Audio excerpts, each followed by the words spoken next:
Our party is just starting. For Yes. those who are joining us, this is Her Point of View series. This is like a highly coveted series. Everybody wants to do this series, and I am so lucky to get to do it today with my dear friend, just as I know that we're on now as people are joining. This is Her Point of View series. As I was saying, this is a highly coveted series and one I've wanted to do for a long time, and so lucky to get to do a one-on-one with Laura Dixon, who has become a good friend and We someone get to do who this together. I was, yeah, so fun. We get to spend lots of time together. We're going to talk about establishing greater diversity and inclusion among leadership in sports, something I know that you are really passionate about. And your leadership has been really important in the creation of the Pro Sports Assembly. And your goals are very ambitious. So we want to share them with everyone. And so we're going to have this. It says that we're going to have an in-depth conversation. We're going to have like an unplugged, fun conversation that's going to be interesting with Laura Dixon, the founder, president, executive director of Pro Sports Assembly.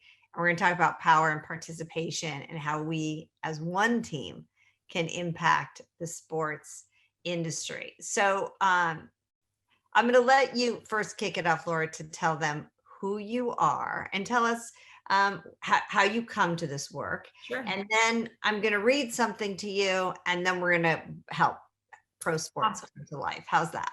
That sounds awesome. Thank you. And I'm so, one, I'm not sure where the assembly would be without the FQ and our partnership. So thank you for, just being there from day one and sticking with us as we grow and navigate growth and all of the fun things that come along with that. You guys have been through it, so you know what you're doing, and it's nice to have partners who know how to navigate that.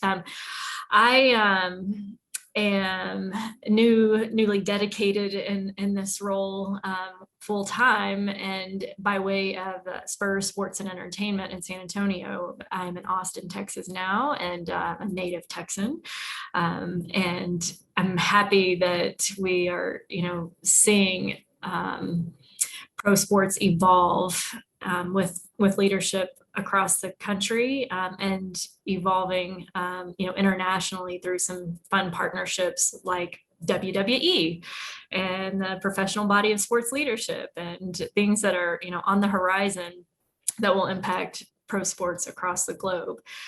But there would be no Pro Sports Assembly without the dozen years that I spent at Spurs Sports and Entertainment, and there I was the leader for our social impact and community engagement initiatives and government affairs. And that is what brought me to Austin. And that is what led to the creation of the Pro Sports Assembly. So we are the association for people that work in professional sports. Some may be surprised to learn that there isn't a professional society or a member-led organization in professional sports, but the industry is maturing. And it is an opportunity that we have to build and influence and impact the industry moving forward from the inside out. So we're excited about the future and what the leadership and the membership and the founders of the assembly are doing for the industry. And our core purpose and why we didn't want to just create a trade association that brought people together, even though that is very good and very needed in and of itself, but we wanted to do that with purpose. And our purpose is around the advancement of diverse and inclusive leadership in all aspects of professional sports, from finance to accounting, to human resources and operations. We work to fill the pipeline, create culture, help people operationalize in all aspects of professional sports with a lens of diversity and inclusion. So, so we talk a lot about ideas to action, Yeah. and that, this is a time of momentum. We want to create this Yeah. momentum. And we believe that businesses can act on change and helping to make change happen. That's sort of the idea. It's like it's up to all of us.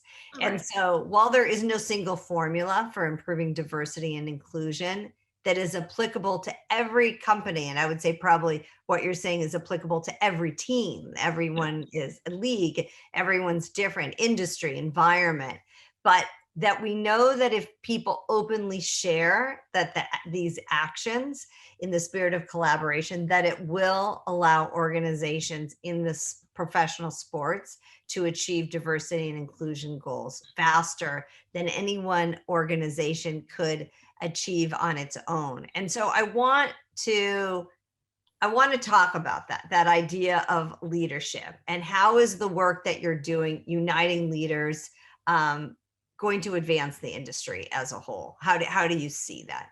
Yeah, I think there are a few different ways. One, there are good things happening in the industry, right? I mean, when you work inside of the NBA or the NFL or Major League Baseball, they're, working to try and figure out, how to be more responsible in many facets of the business, right?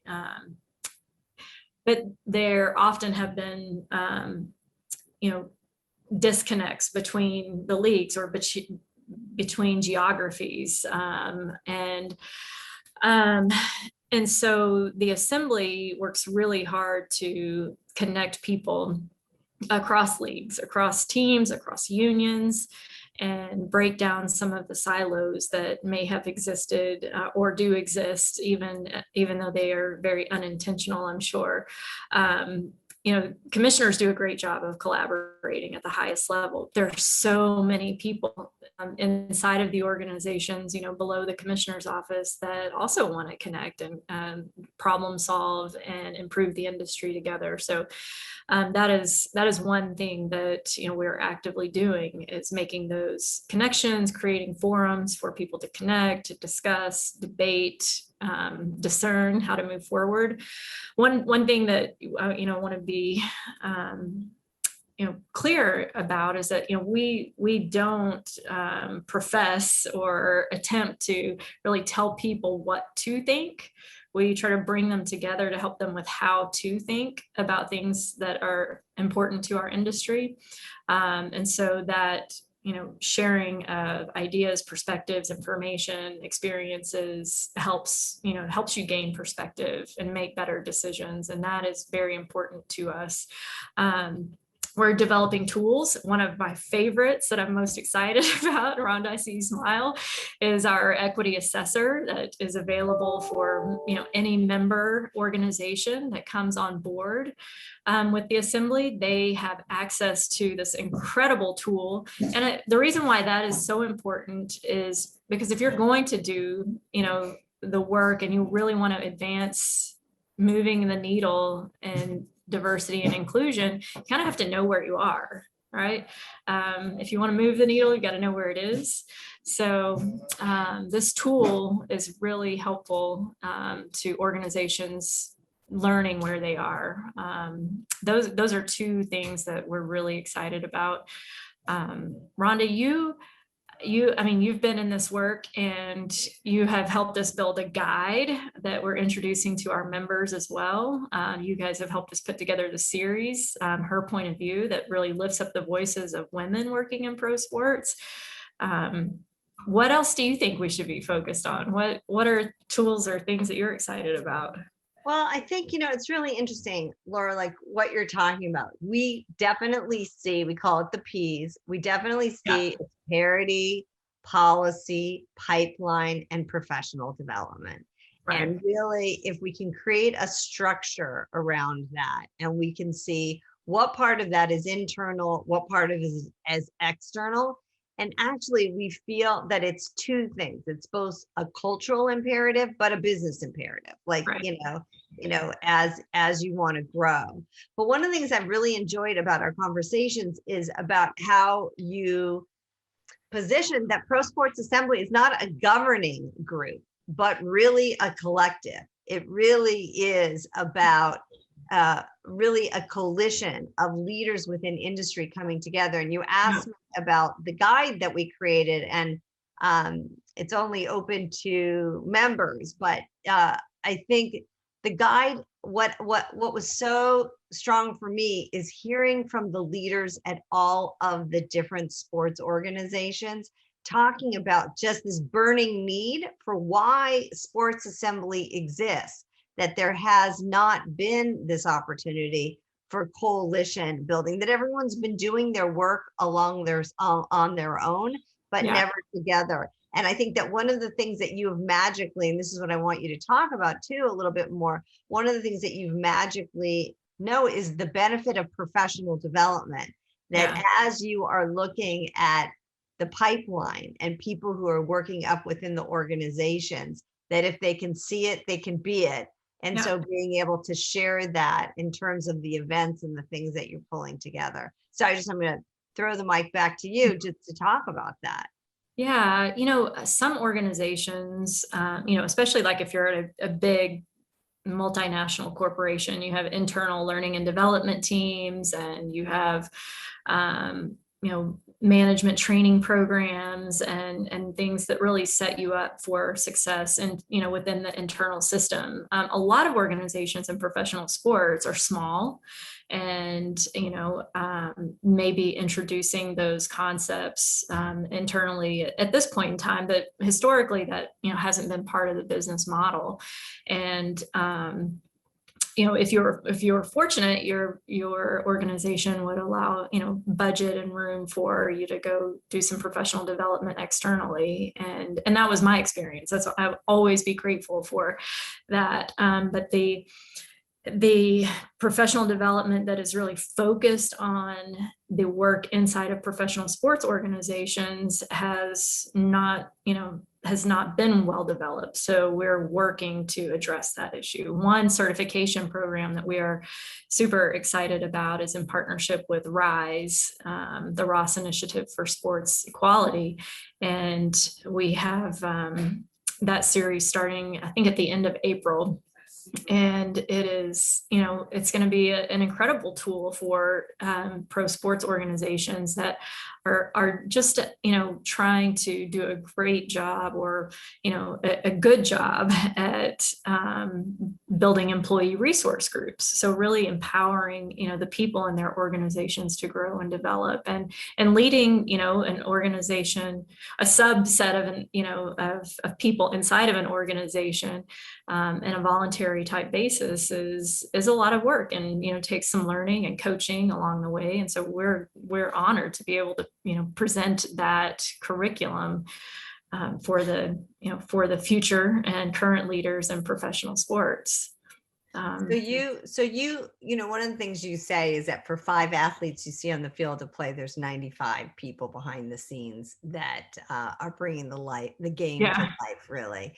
And so, just understanding you're really giving, professionals that are in that place a chance to connect and collaborate on critical issues, which is what you're talking about as well. And this idea that you can connect with others in other organizations, whether they're large or small. Where do you see innovation happening in this space?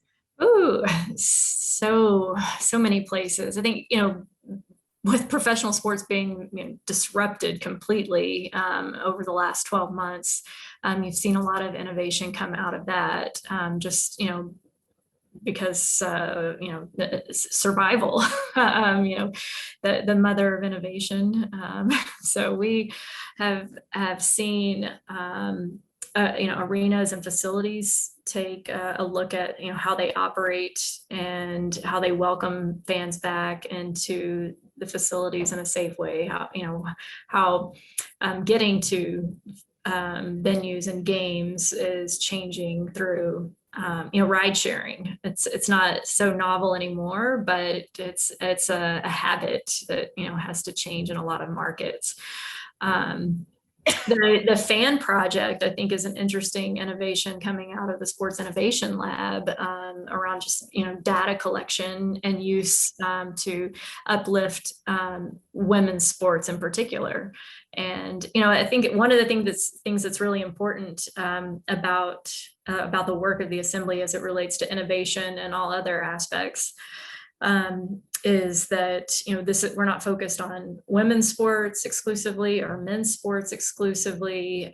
We are focused on professional sports and the men and women working together to, advance the industry. So through that advancement, the innovations, we have a conversation coming up on April 1st, with Dominique Wilkins, who's the chair of Culture City, and they worked with, Rocket Mortgage Fieldhouse and Anthony Bonavita, who's on our governing board, to create the first sensory safe space inside of, a basketball arena, which they have it's a multi-sport arena. But the point being is, that set the stage and opened up the opportunity for other organizations and other venues and professional sports to do the same thing. And so families who might not have been able to attend professional sporting events in the past now have a place that's safe for them to, experience professional sports and have a great time, and know that, that space is built and designed for them to, have a comfortable experience there. So I'm excited to, hear directly from the folks behind Culture City. Their CEO is going to be on that program as well, and they will help us understand how, creating those type of spaces and inclusive environments impacts the bottom line. So back to your point about, the business and the heart of the issue. No, I really like this idea that we're seeing this reboot that is going on because of the pandemic. And yet entrepreneurs are always one who see opportunity on the other side of a contrarian situation. And so, Right. While, ride sharing was a great disruptor, you did see architects who were building stadiums who began to say, do we need to have parking lots? They were seeing with technology, when does the experience actually begin when you go to a sporting event? Does it begin starting when? And so with that, there is so much innovation and so many people we'd love to see come into professional sports, the business of professional sports. Right. And so I think that's exciting. Yeah, the reset, with so much contraction and atrophy in the industry from a staffing standpoint, is going to present an opportunity to hiring managers across professional sports to rebuild their staff with intention. And if their staff was, homogeneous before and they had to cut 50% of it, they're going to have an opportunity to, rebuild that team back up with, they could bring the same people back. Sure, I'm sure that will happen in a lot of places, but a lot of people have moved on too. So they'll be able to bring more underrepresented talent into their organizations with that reset, and that's exciting. Another go ahead. No, you go ahead. I was just going to say, there's so many things happening with sports betting. So we'll continue to see innovation around that. Esports and the lack of representation of women, especially in esports, I think is being challenged head on right now. And you're seeing organizations kind of step up and commit to improving representation in that space as well. And that's, there's an interesting intersection with esports and traditional professional sports. So I think the accountability that that groups have, especially when you're in professional sports and you make a statement and you're very public about your support around diversity and inclusion, now there's a whole community ready to hold you accountable to that, and we'll be there as the Pro Sports Assembly just to support you in that work. Yeah, I think the role of Pro Sports Assembly really as a guide to help you. I mean, I think a lot of this sometimes is a communication problem, or a Yeah. challenge. We talk a lot, and you having come from, government affairs, just where these conversations have been living before, like let's put them under the hood of risk because we want to protect ourselves. And now they've come out from outside of the hood of risk, and they're people are ready to look at them and be a part of it. And then, Yeah. as we were saying, with both the retraction, but now the reboot is a real opportunity to think about it in a way. And now I'm going to bring it back around to the equity assessor, the Pro Sports Assembly equity assessor. So we really felt that the idea was, one, it would be great if people reported their data. That would be great. But more importantly, the opportunity for people to start the process by just seeing how they look, and so the Pro Sports Assembly Equity Assessor allows you to input your data for your organization. And the more people we get involved, the more we can see the industry, the data of the industry, and we can create that sort of benchmarking. And I think that will create a communication tool that will help leaders to understand the process that they need to go through, and we can go through together. And I know that one of the things that was really critical in building out this tool with you was privacy. The fact that the data would not be shared, that it would be owned by the individual organizations, but that yet they would benefit. And then we could create professional networking around that to further the industry forward. So I'd love for you to talk about it in that. And then I know that we're getting some questions. So one is, Laura, congrats on all your success. So Thank you. wonderful. Yeah. What goal do you have for the Pro Sports Assembly in 2021? So I like this idea that we are in 2021 and we're in this very positive move forward. Right. We have many goals, but I think the adoption of the equity assessor across the board is one of our biggest goals and most aggressive pursuits.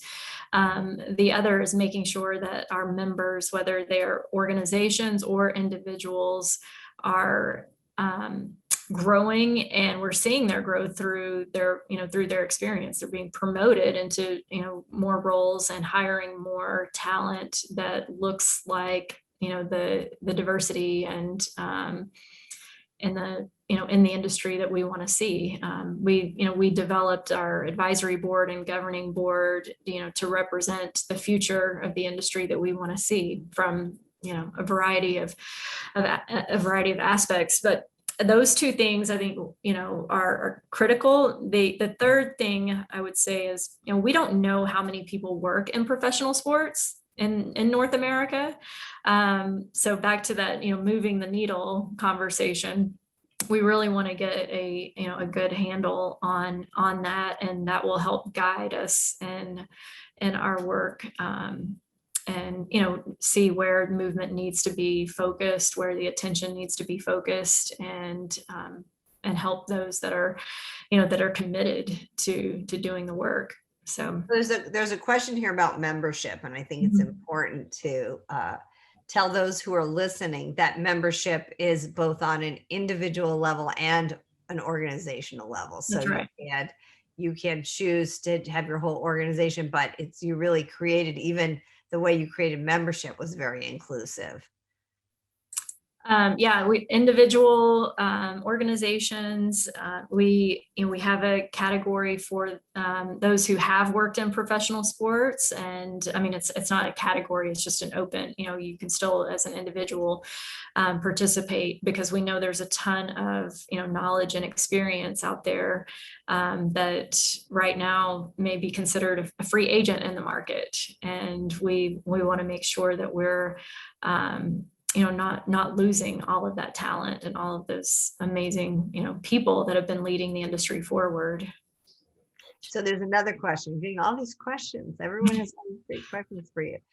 Do you think these programs and initiatives would benefit other sports-focused companies, just pro sports org, question mark? What are your thoughts about gambling organizations, broadcasting? And I think here they're really talking about the larger ecosystem that is Yeah. around your work. Yeah, well, that's, I mean, how about this last week? I mean, with the NCAA, and what's been, going on between the men and women's tournaments during March Madness. And, the NCAA just announced maybe an hour before we got on, Rhonda, that, they were hiring a law firm to help them navigate their research around inequities inside of their organization. So I think that is exactly what this question is hitting, at the heart of. And for sure, I mean, any organization that is willing to do the work, to, the internal work, and look at where they are, and learn how, the lack of parity is impacting their business, and where they can really see their business grow, improve, and thrive if they are more equitable in opportunities, and there's more parity around attributes. We talk about parity in pay, promotion, and pipeline. I think attributes is one of the toughest things to tackle, because it can really be ingrained in a culture that, this is a female attribute, this is a male attribute, or this is a Southern attribute, this is a Northern attribute. And, we just, the more we can do to, build cultures based on, meritocracy, the better the industry will be. So there's a question about level, about where you are in your career. Is there a PSA membership for young professionals that are just starting out in the industry, or is it more directed toward mid-level or upper level employees? We are a good cross section of folks. So we thought about that when, we were introducing the organization, and really wanted to create a place for people at all levels. And I think that if you're, entering the industry, it's a great place to gain perspective, relationships, connections, and learn about things outside of the work that you're responsible for day to day. And connect with people that have been in the industry for a while, learn the good and the bad from them, and then grow with us. That's the exciting part about where we are. We're still less than a year old, so everyone that's getting involved early as a founding member has an opportunity to influence the organization as it grows and as it evolves. And we spent, I don't know, several hours, but just this past week, talking with the team, the finance team at the Mavericks, about, just building the affinity group inside of the assembly for folks who maybe work in finance and professional sports specifically, but also those who are interested in, moving maybe over into the finance space, or just interested in better understanding how finance and professional sports works across organizations. And we're lucky that the Mavs CFO has experience across different leagues, and can, really tie that, that different experiences together for the benefit of our members as we grow. So we're almost at time. So I have a couple of questions to ask you. One, somebody in the chat is asking if you're only in the US, or are you Canada and abroad? Yeah, US based leagues, teams, and unions. So we know many US based teams or US based leagues have teams in Canada and even in Mexico. But I think as we mature, we definitely plan to grow and expand. So we talk a lot about mentorship, as you know, at the Female Quotient. And so we talk a lot about the importance of saving a seat at the table, or pulling up a seat if there's not, bring a folding chair if there's not one there. Who saved a seat at the table for you?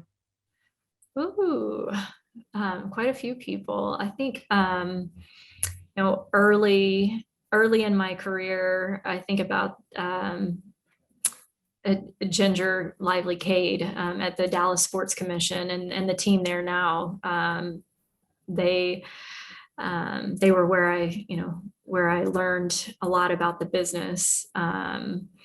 And think about our board members at the Spurs, Silver and Black Give Back, Spurs Give, that the foundation there. Cassandra Carr is, on our board of the Assembly, and she was on the board of the is on the board of the Spurs as well. And she has always saved a seat for me. There are some, incredible male allies I've had along the way. One who I coached with was a high school boys basketball coach, and I got to be the assistant because I raised my hand. But he, made room for me on the bench, and I'll forever be grateful for that. His name's Michael Sorrell, and it's just, I think a good mix of people at different points along, my journey who I'll forever be grateful to. And right now, the board and the advisory board for the Assembly, everyone there has, whether they know it or not, they're mentoring me and guiding me along the way. So I, beyond grateful for that group as well. Well, thank you so much. I know that there was a question that we did not get to that was acknowledging that 4% of sports media coverage is on women versus men.